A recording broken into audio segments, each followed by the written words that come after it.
Hello, welcome to Tuesdays with Erica on the Ability 411.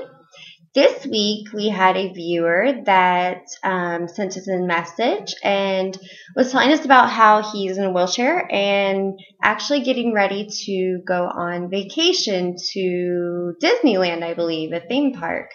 If it's not Disneyland, it's another theme park. So he wanted to know how it is for us traveling as far as if we've been to theme parks, how it is getting on and off the airplanes.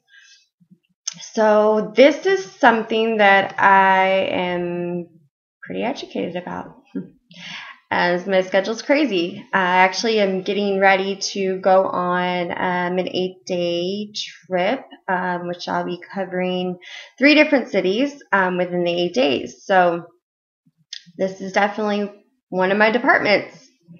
Actually, here in, let's see, I believe it was the beginning of April, end of March, Tiffany and I went to Disneyland, and that was actually my second time being to the park in Anaheim.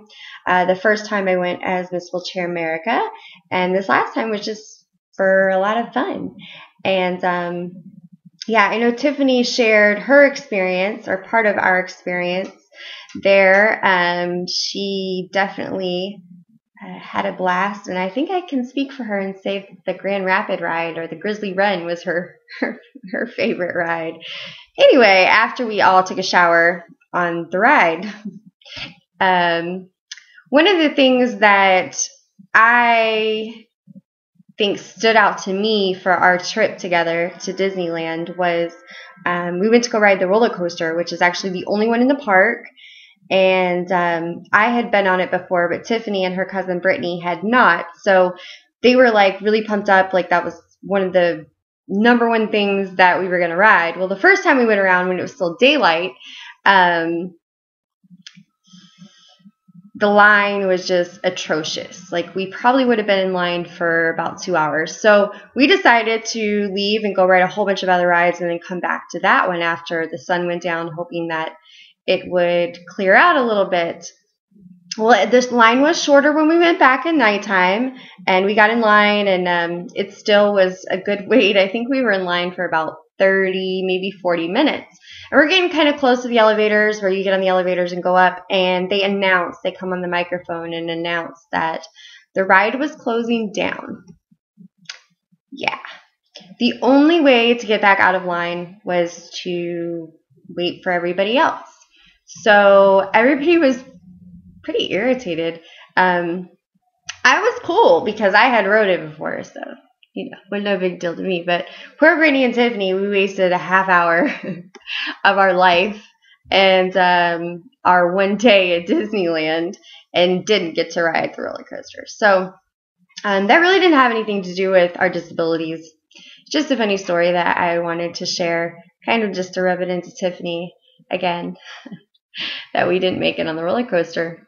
So, but as far as going to the theme parks, I've actually been to a couple different theme parks, and I've never really had any problems at all. Disneyland actually is one of my favorite ones because of the fact that for the majority of the rides, we got to bypass everybody else and go to the front of the line. So that was pretty cool.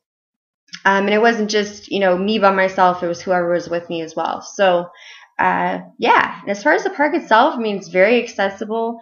Everything nowadays really has to be because of the ADA laws. So especially somewhere as big as, Disneyland or Six Flags, they've got to have ways to get people on and off rides. I definitely, as Tiffany spoke about, would be guarded if it's a water ride and there's no way to wheel on it, or a lot of the other rides. This brings something to my attention too when thinking about it. A lot of the other rides too, some of them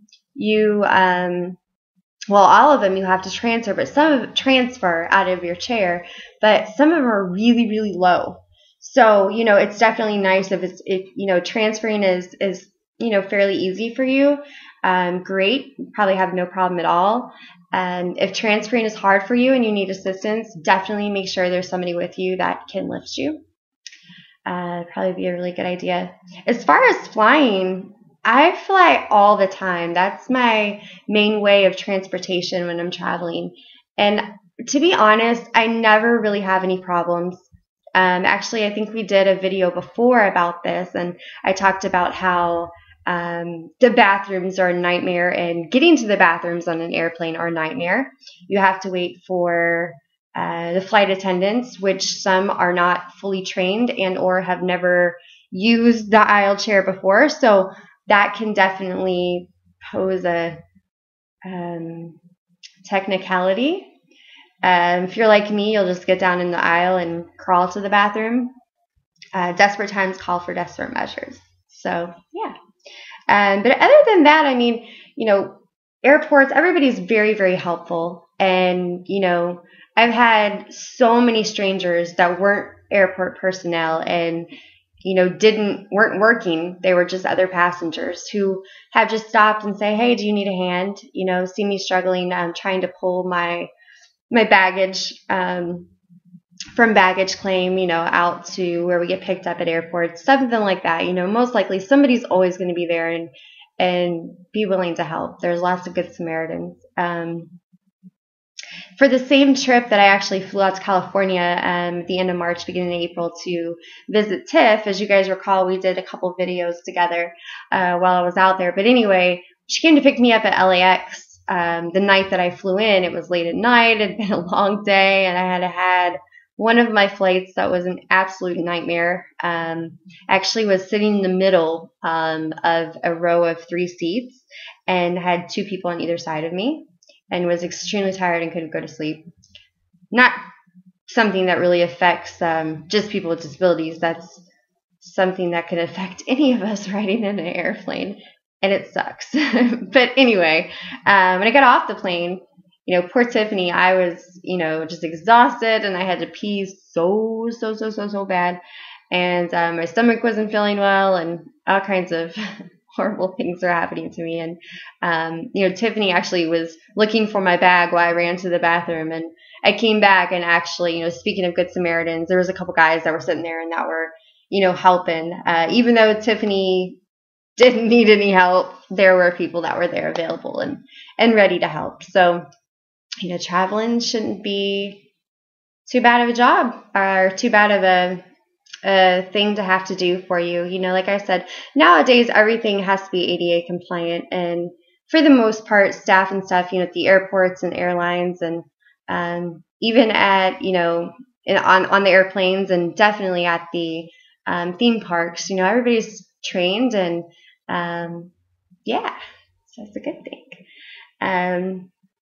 One thing that I have not tried yet and that I want to try, and I guess if any of you guys, any of my other co-hosts have been to a water park, I would really like to see how that works out for somebody in a chair.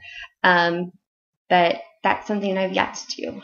The summer is still young, and hopefully one of the things I'll get to do this year. So anyway, I hope I've answered some questions, and we love your feedback. Keep it coming. The last couple topics that we've had actually have been stuff that we decided to speak about because of our viewers emailing us in and asking us questions and things that concern them. So keep it coming, guys. We love it, and thank you so much.